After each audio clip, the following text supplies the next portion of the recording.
Bharatiya Janata party अब 5 विधानसभा क्षेत्रों वाले उपचुनाव में जीत के लिए अपने घोड़े खोल चुकी है। घोड़े कांग्रेस ने भी पहले उतार दिए। विधानसभा सीटों का नाम दौसा, देवली उनियारा, झुंझुनू, चौरासी और खींवसर हैं। पांचों सीटों पे आज बात करेंगे कि क्या विशेष तैयारी है कांग्रेस की और क्या एफर्ट लगा रही है भाजपा। नमस्कार, मैं प्रदीप हूं, आप थिंक 360 देख रहे हैं।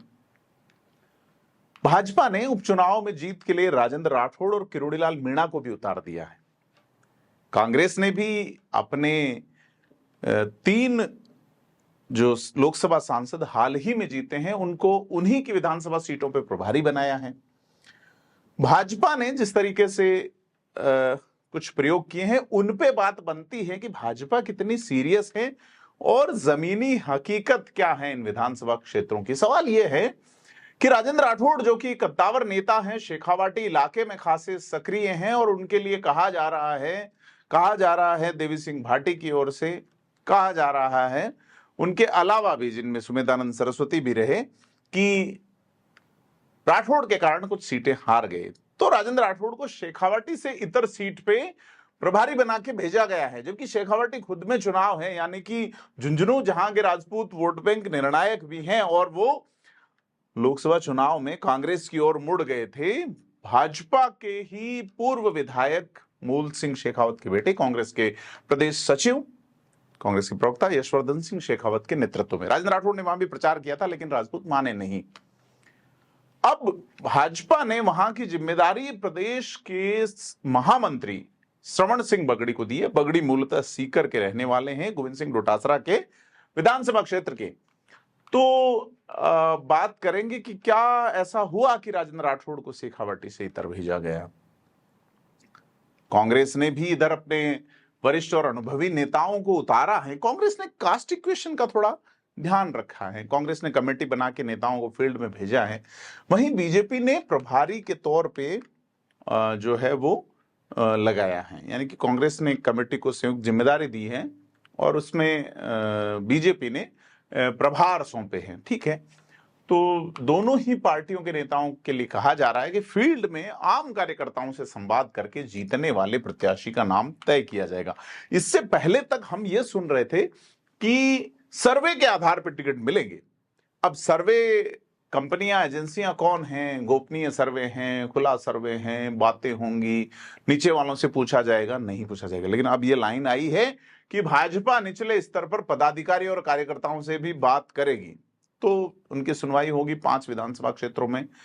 बाकी 195 में कार्यकर्ता पदाधिकारी अक्सर शिकायतें करते हैं, सुनवाई नहीं होती। खैर, कांग्रेस की बात करें तो उन्होंने मौजूदा सांसदों को प्राथमिकता दी है, चाहे दौसा हो, चाहे देवली उनियारा हो या झुंझुनू हो। खींवसर और चौरासी के जो विधायक थे सांसद बने हैं, लेकिन वो अलायंस वाले गठबंधन के हैं, यानी कि चौरासी में बीटीपी से राजकुमार रोत विधायक थे और खींवसर में आरएलपी से हनुमान बेनीवाल। तो प्रत्येक विधानसभा क्षेत्र में बीजेपी ने 2-2 मंत्रियों के साथ कमेटी बनाई है। परंतु देवली उनियारा की बात करें तो वहां जिम्मेदारी राजेंद्र राठौड़ और उनको सौंपी है। राजेंद्र राठौड़ फिलहाल किसी पद पे नहीं है। तो बड़ी चीज है कि भाजपा राजेंद्र राठौड़ को लेके क्या सोच रही है, क्योंकि मैं अक्सर कहता हूं वसुंधरा राजे और राजेंद्र राठौड़ 2 ऐसे नेता हैं भाजपा में आज भी जिनकी पूरे प्रदेश में टीम है, पकड़ है। तो देवली उनियारा को शायद मुश्किल माना जा रहा है या ऐसी सीट माना जा रहा है जहां राजेंद्र राठौड़ प्रभावी प्रदर्शन कर सकते हैं।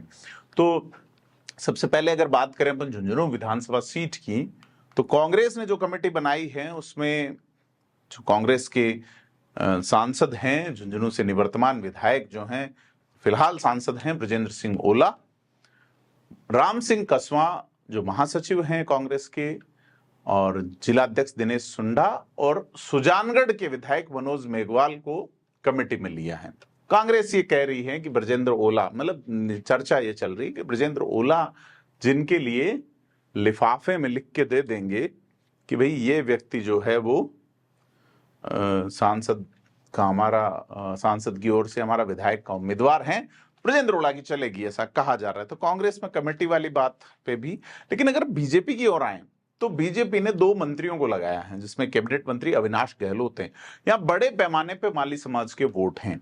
सुमित गोदारा को लगाना बड़ा आश्चर्य जताता है कि झाबर सिंह खर्रा इसी इलाके के हैं, मंत्री भी हैं, जाट समाज से भी हैं, प्रभावी भी हैं, राजनीति की दूसरी पीढ़ी में भी हैं। उसके बावजूद लूणकरण सर से विधायक जीते मंत्री बने सुमित गोदारा को यहां लगाए जाने का कितना असर पड़ेगा, देखने वाली बात होगी।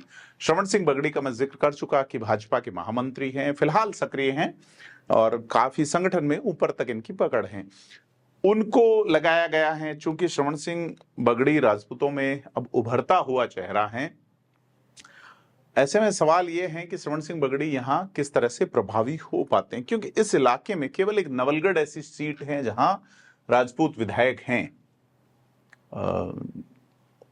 विक्रम सिंह जाखल, वो इस कमेटी में नहीं है। खैर, लेकिन विधायक के तौर पे, स्थानीय विधायक के तौर पे धौद के विधायक गोवर्धन वर्मा को लिया गया है। तो भाजपा ने जाट, माली, राजपूत और एससी का एक कॉम्बिनेशन बनाने की कोशिश की है।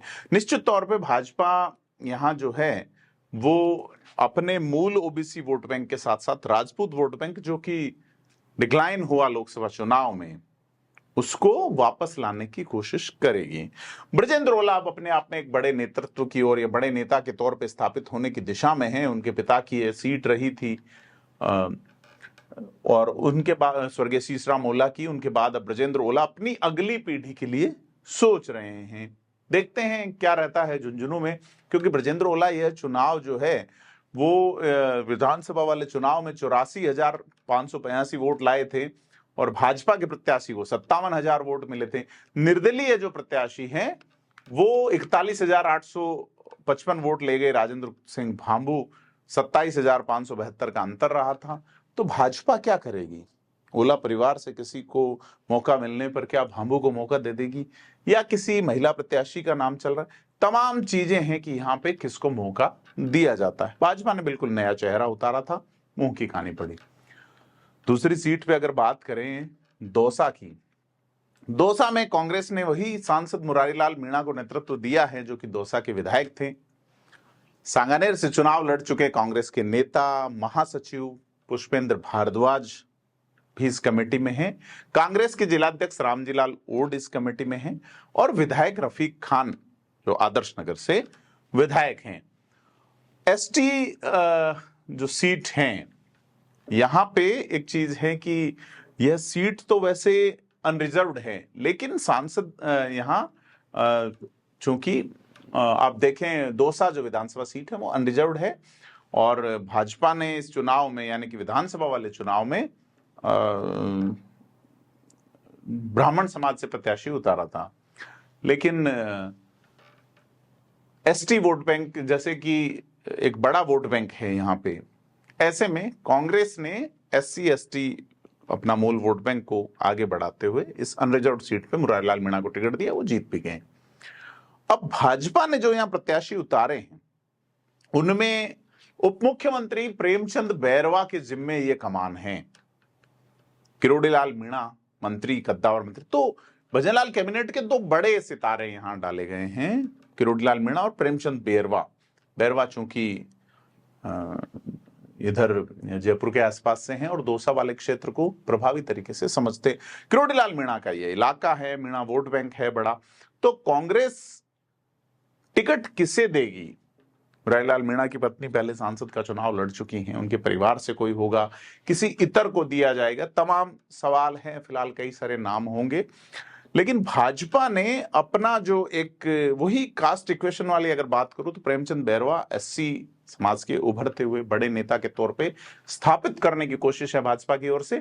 किरोड़ीलाल मीणा हैं एसटी के निर्विवाद सर्वमान्य भाजपा के नेता। चुनाव हारने पे इस्तीफा देने की बात कही थी, फिलहाल दिया नहीं है। अरुण चतुर्वेदी को लिया गया है, ब्राह्मण वोट बैंक है यहाँ पे और पूर्व प्रदेश अध्यक्ष रहे हैं। अरुण चतुर्वेदी खासा अनुभवी है संगठन में और भाजपा के मूल वोट बैंक कहे जाने वाले सैनी समाज, मूल ओबीसी के प्रभुलाल सैनी भी इस कमेटी में हैं। यह जो चुनाव था पिछला, उसमें भाजपा के शंकरलाल शर्मा सिर्फ 67,034 वोट लाए थे और मुरारीलाल मीणा 31,204 वोटों से जीते थे। 98,238 वोट मुरारीलाल मीणा को मिले थे। राधेश्याम मीणा भी यहाँ खड़े हुए, लेकिन 12,000 के आसपास वोट उनके आए थे। तो दौसा में चूंकि बड़ी टीम लगी है भाजपा के, प्रदेश स्तर के 3 नेता हैं 4 में से, जिनमें प्रेमचंद बैरवा है, उप मुख्यमंत्री हैं, किरोड़ी मीणा हैं, कद्दावर मंत्री हैं और अरुण चतुर्वेदी हैं। अब बात करें अपन देवली उनियारा विधानसभा क्षेत्र की, जहां भाजपा ने राजेंद्र राठौड़ को भेजा है। यहां कांग्रेस की ओर से कमेटी तय है कि कांग्रेस ने निवृत्त मौजूदा सांसद को लगाया है, महासचिव लगाया, जिलाध्यक्ष और एक एमएलए को लगाया है। तो देवली उनियारा में हरीश मीणा यहां भेजे गए हैं, साथ ही महासचिव प्रशांत शर्मा, जिलाध्यक्ष हरिप्रसाद बैरवा और विधायक किशनगढ़ से जो विधायक हैं विकास चौधरी भाजपा से शामिल हुए हैं। कांग्रेस से विधानसभा का चुनाव जीत गए थे। भाजपा ने यहां देवली उनियारा में चूंकि गुर्जर और मीणा का एक संयुक्त मामला रहता है, तो ऐसा माना जा रहा है कि यहाँ प्रत्याशी जो है वो सचिन पायलट खेमे से आएगा। ये तीनों ही सीटें जिनका मैं जिक्र कर रहा हूं, दौसा, देवली उनियारा और तीसरी झुंझुनू, जो है सचिन पायलट खेमे के सांसद हैं ये तीनों लोग। तो निश्चित तौर पे यह बड़ी जिम्मेदारी सचिन पायलट पे रहेगी और सचिन पायलट के राजनीतिक भविष्य को लेकर गुर्जर समाज क्या सोचता है। तो अब चूंकि अगर कांग्रेस दौसा में मीणा और यहां पे गुर्जर का प्रयोग करती है या वाइस वर्सा कुछ करती है और दोनों कास्ट एक होकर चुनाव लड़ती, क्योंकि भाजपा ने बड़े गुर्जर नेताओं को कोई मौका नहीं दिया है। क्या देवली उनियारा में चुनाव हारे थे पिछला चुनाव कर्नल किरोड़ी सिंह बैंसला के बेटे विजय बैंसला, भाजपा की एक बड़ी नेता अलका गुर्जर का नाम यहाँ चल रहा है, तमाम तरह के नाम हैं। एक युवा नेता का नाम भी है जिनका नाम सीताराम पोसवाल बताया जा रहा है। तो यह एक यहाँ स्थिति क्या रहती है। खैर कई सारे नाम हैं जिन पे अपन फर्दर चर्चा करेंगे। तो भाजपा ने यहाँ प्रभारी राजेंद्र राठौड़ को भेजा है, क्योंकि पूर्व नेता प्रतिपक्ष हैं। राजेंद्र राठौड़ इन पूरी कमेटियों में एकमात्र ऐसे व्यक्ति हैं जो मंत्री स्तर या उस लेवल के नहीं हैं, उसके बावजूद यहाँ मौजूद हैं। तो उनकी राजनीतिक दक्षता, क्षमता और चुनावी मैनेजमेंट। दूसरा, चूंकि शेखावाटी में यह आरोप राजेंद्र राठौड़ पे लगा कि उनकी वजह से नुकसान हुआ, तो उनको इस उपचुनाव में शेखावाटी से बाहर देवली उनियारा में मौका दिया गया है। हीरालाल नागर को यहाँ मंत्री को यहाँ प्रभारी के तौर पर भेजा गया है। जितेंद्र गोठवाल जो भाजपा के महामंत्री, आजकल संगठन मुख्यालय में खास सक्रिय हैं, मीडिया से बातचीत, और ओम प्रकाश भड़ाना को लिया गया है। तो अब अगर यहाँ भाजपा, चूंकि भाजपा की ओर से लगभग तय है कि गुर्जर प्रत्याशी को टिकट दिया जाना है, और अगर ऐसा होता है तो चुनाव किस दिशा में दिया जाएगा, क्योंकि पिछला जो चुनाव था उस चुनाव में विजय बैंसला ने टक्कर तो तगड़ी दी थी, पर वो करीब 19,000 वोट से चुनाव हार गए थे और उतने ही वोट आरएलपी ले गई थी। यानी विक्रम सिंह जो थे आरएलपी के, वो 19,773 वोट ले गए थे, और विजय बैंसला जो है वो हरीशचंद्र मीणा से चुनाव हार गए थे 19,175 वोट से। तो करीब 8.9% के आसपास से चुनाव हारे थे और 9% के आसपास वोट विक्रम सिंह आरएलपी वाले ले गए थे। देखते हैं देवली उनियारा में क्या रहता है। तो ये वो सीटें हैं जहां कांग्रेस के सांसद बने हैं। 2 और सीटें हैं, कांग्रेस के जो विधायक थे तीनों सीटों पे पहले, और वो तीनों ही सांसद बन गए, इस्तीफा हो गया अब उपचुनाव होने। अब चौथी जो सीट है जिसपे जिक्र करना बनता है उसका नाम खिंवसर है, हनुमान बेनीवाल। वहां से लगातार जब से ये सीट बनी है, कभी यह आपको याद होगा मुंडवा नाम की सीट हुआ करती थी, यहां जाट के साथ एससी वोटर और मुस्लिम वोटर की बहुतायत है। इस सीट पे हबीबुर रहमान विधायक रहे हैं, हनुमान बेनीवाल खुद कई बार लड़े हैं इस सीट पे, लेकिन पहली बार 2008 में वो विधायक बने। फिर उसके बाद 2013, 2018 और 2023 में विधायक बने। 2019 में जब उपचुनाव हुआ तो हनुमान बेनीवाल के भाई नारायण बेनीवाल भी चुनाव जीते थे। अब कांग्रेस ने यहाँ जो टीम बनाई है उसमें बड़ा मैनेजमेंट लगाया है कांग्रेस ने, कि राजपूत वोट बैंक भी खिंवसर पे ठीक ठाक स्थिति में है। तो कांग्रेस ने जो टीम बनाई है उसमें कांग्रेस के जो जिलाध्यक्ष हैं जाकिर हुसैन गैसावत, चूंकि यहाँ सांसद आरएलपी से हैं, तो कांग्रेस ने तय कर लिया कि भाई ये सीट हम आरएलपी को नहीं देंगे, विधानसभा वाली। पिछली बार जब आरएलपी ने गठबंधन किया था भाजपा के साथ में 2019 में, तो हनुमान बेनीवाल को खींवसर सीट भी गिफ्ट में दी थी। इस बार कांग्रेस ने भाई पहले तो हाथ को यूं दिखा के साथ लिया और अब यूं कर दिया है कि भाई आप जानो अपना काम जाने। तो कांग्रेस ने जो कमेटी बनाई है उसमें मूल वोट बैंक मुस्लिम बड़ी संख्या में हैं। तो जाकिर हुसैन गेसावत जो कि विधायक हैं मकराना से, डूंगर राम गेदर को लिया गया है, जो कभी बसपा में हुआ करते थे। दलित वोट बैंक पे उनकी पकड़ है पुरानी, उनको कांग्रेस बसपा के प्रदेश अध्यक्ष रहे हैं। और सेवा दल के मुख्य संगठक हेम सिंह शेखावत लिए गए हैं। शेखावत हालांकि परफॉर्मेटिवली खुद कभी कोई चुनाव नहीं लड़े हैं। वैभव गहलोत की जो जालोर में 2,01,000 वोटों से हार हुई, उस वक्त भी प्रभारी हेम सिंह शेखावत ही थे। तो शेखावत का चुनावी अनुभव यहाँ कितना काम आएगा हनुमान बेनीवाल जैसे कद्दावर नेता, क्योंकि भाजपा के जो प्रत्याशी रेवतराम डांगा यहाँ चुनाव में भारी पड़े थे, वो खासे तगड़े पड़े थे। वोटों का अंतर 2000 के आसपास ही रहा था। एनएसयूआई ने अभिषेक चौधरी को यहां भेजा है, यूथ और नई लीडरशिप के हिसाब से कि एनएसयूआई के जो है तो इस टीम में शामिल है। भाजपा ने जो टीम भेजी है उस पे बात करनी बनती है, क्योंकि यहां टीम थोड़ी कमजोर नजर आती है। कन्हैयालाल चौधरी मालपुरा के विधायक हैं, लगातार मंत्री हैं। और सुरेश रावत अगर ये मकराना और डीडवाना के आसपास इलेक्शन होता तो चीजें जम जाती, क्योंकि पुष्कर के रहे हैं और समझ नहीं आ रहा कि किस तरह से भाजपा यहां चीजें मैनेज करना चाह रही है। इसकी बजाय अगर सीट पे मंत्री, चिकित्सा मंत्री को भेज दिया जाता, जो खींवसर के राजपूतों में और तमाम चीजों में अलग पकड़ रखते हैं, तो भाजपा को कुछ फायदा होता। लेकिन किसने तय किया, क्या तय किया, भाजपा ने कुछ सोचा होगा, पार्टी का अपना निर्णय है। तो सारी चीज है। बाबू सिंह राठौड़ यहां भेजे गए हैं कि भी राजपूत वोट बैंक मैनेज हो। जैसे कांग्रेस ने हेम सिंह को भेजा, उसी तरह से बाबू सिंह राठौड़, बाबू जो पहले विरोध में थे, फिर गजेंद्र सिंह शेखावत के काबू हुए, यहां कितने वोटों को काबू करेंगे ये देखने वाली बात होगी। नारायण पंचारिया को भेजा गया और अशोक सैनी को भेजा गया, जो प्रवक्ता है। भाजपा क्या ट्विस्ट लेना चाह रही है यहाँ पे कि हनुमान बेनीवाल इंटरनल क्या हो क्या नहीं हो, ये सारी चीजें। क्योंकि 11 लोकसभा सीटें के हारने के बाद अगर भजनलाल सरकार ये 5 सीटों में से एक भी नहीं निकाल पाई तो बड़ा सवाल होगा। फिलहाल तक कांग्रेस यहां मजबूत है, क्योंकि रेवतराम डांगा जो है वो मजबूत कैंडिडेट रहे थे। हालांकि 2059 वोटों से ही चुनाव हारे थे। कांग्रेस ने तेजपाल मिर्धा को दिया था, तो वो तो हालांकि अब लगता नहीं कि कांग्रेस उनको टिकट देगी। 27,663 वोट आए और वो इक्वेशन बदल चुकी है। जैसे कि विधानसभा चुनाव के बाद में रिछपाल मिर्धा ने ज्वाइन कर ली भाजपा, उसके बाद स्थिति बदल गई।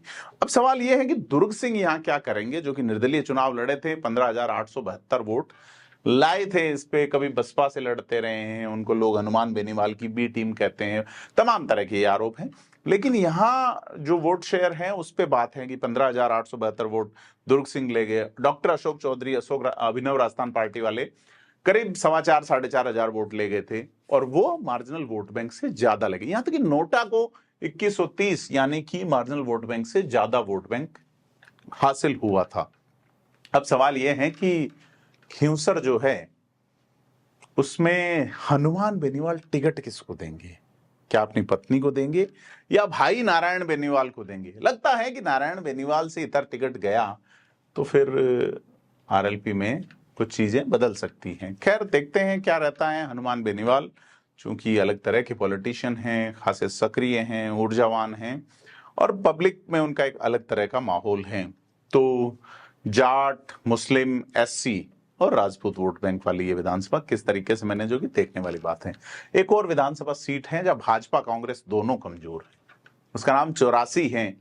मैं जॉर्ज ऑरवेल के एक नॉवेल का अक्सर जिक्र करता हूं, 1984। आप लोग कभी पढ़ें, अगर आप पॉलिटिक्स में इंटरेस्ट रखते हैं तो। उस नॉवेल में बंदा 1940 में लिखता है कि 1984 का दौर कैसा होगा, 1984 में राजनीति कैसी होगी। बहुत कम पॉलिटिकल फिक्शंस लिखे गए हैं दुनिया में, राजनीतिक फिक्शन अन्य फिक्शंस के बजाय। तो कालजयी उपन्यास है जॉर्ज ऑरवेल का, जिसमें एक तो एनिमल फार्म और दूसरा ये 1984। तो 84 में बताया जाता है पॉलिटिक्स कैसे होगी, किस तरह से सीसीटीवीज होंगे, किस तरह से टेलीविजन स्क्रीन से नजर रखी जाएगी, किस तरह से कार्यकर्ता होंगे, पदाधिकारी होंगे, कौन मैनेज करेगा। आप अगर पढ़ेंगे तो आज की राजनीति के आसपास बंदा 1940 में लिख गया, आज से 90 साल 80 साल पहले। तो वही 84 विधानसभा सीट है। कांग्रेस ने मारवाड़ के एक तेज तरार नेता हैं रतन देवासी, उनको भेजा, रानीवाड़ा के विधायक हैं, और जिलाध्यक्ष वल्लभराम पाटीदार रहे हैं, और विधायक पुष्कर लाल डांगी को भी भेजा गया, और पूर्व विधायक रामलाल मीणा को भेजा गया है। भाजपा ने यहां सभी जगह लगभग 2-2 मंत्री भेजे हैं। यहां जो है बाबूलाल खराड़ी अनुसूचित जनजाति मंत्री जो हैं, और निम्बाहेड़ा के विधायक श्रीचंद कृपलानी को, और पाली के नाहर सिंह जोधा हैं जो कि उपाध्यक्ष हैं भाजपा में, और केकड़ी के विधायक मिथिलेश गौतम को भेजा। इनके अलावा महेश शर्मा भी भेजे गए हैं। यहां राजकुमार रोत का दबदबा है। पिछला चुनाव वो 69,166 वोट से जीते थे। भाजपा ने सुशील कटारा को टिकट दिया था तो 41,984, और कांग्रेस यहां तीसरे स्थान पर रही। तो कांग्रेस का माहौल जो है वो चुका हुआ लगता है। यहाँ पे एसटी रिजर्व सीट है ये, और इन 5 में से 4 अनरिजर्व्ड हैं, और एक ये एसटी रिजर्व सीट है जहां सांसद बनने के बाद राजकुमार रोत का अलग माहौल है। अब जो बीटीपी है, मूल विधानसभा चुनाव यानी कि 25 नवंबर 2023 को हुए चुनाव में 3 सीटें जीती थी, फिर राजकुमार रोत सांसद बने, 2 सीटें रह गई, लेकिन उसी दिन जो रिजल्ट आया यानी कि 4 जून को, उसमें बागीदौरा सीट भी बीटीपी ने जीत ली। तो अब कांग्रेस के लिए बड़ा सवाल है कि कांग्रेस क्या वाकई में अब बागड़ में अपना अस्तित्व खो रही है, क्योंकि लड़ाई भाजपा से हो रही है, और बीजेपी के लिए भी ये 5 सीट जीतना आसान नहीं है। 2023 के विधानसभा चुनाव में सबसे कठिन माने जाने वाली 19 सीटों की जो कैटेगरी थी, ए कैटेगरी, उसमें सीटें शामिल की गई थी। अब बीजेपी कह रही है कास्ट बेस्ड संतुलन बनाया जा रहा है, ये सारी, लेकिन सवाल यह है कि इन 5 सीट पे जिस तरह से टीम बनी है, टीम क्या करेगी, किसे टिकट मिलेगा, हम नजर बनाए रखेंगे। आपको क्या लगता है कमेंट करके बताएं, वीडियो को लाइक शेयर करें, चैनल को सब्सक्राइब जरूर करें। धन्यवाद।